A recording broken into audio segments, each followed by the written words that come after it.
La conférence de Glasgow de 2021 sur les changements climatiques, où 26 pesos colombiens, a pris fin le 13 novembre 2021 à Glasgow en Écosse dans une ambiance grave, marquée par les larmes de son président, le Britannique Alok Sharma.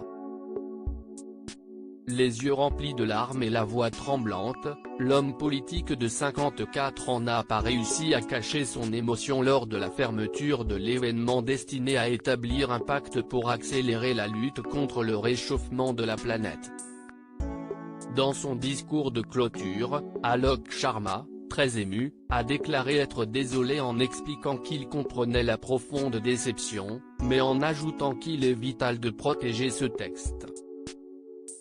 Dans l'accord, il était question d'accélérer les efforts vers une sortie du charbon sans système de captage et stockage de CO2 et des subventions inefficaces pour les énergies fossiles, tout en reconnaissant le besoin de soutien vers une transition juste.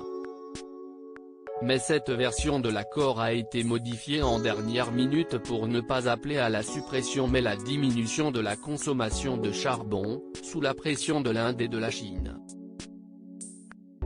L'accord final s'engage seulement à mettre en place un dialogue de Glasgow entre les parties, les organisations concernées, et les parties prenantes pour discuter des modalités de financement.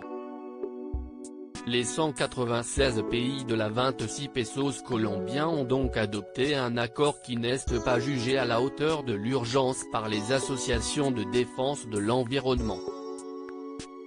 Le Premier ministre britannique lui-même, Boris Johnson, trouve de son côté que tous les pays n'ont pas fait les efforts attendus pour avoir un accord climatique plus ambitieux. De quoi appuyer la colère de l'activiste Greta Thunberg, ulcérée par le greenwashing de cette réunion internationale. Ce n'est pas la première fois qu'Alok Sharma se montre aussi ému.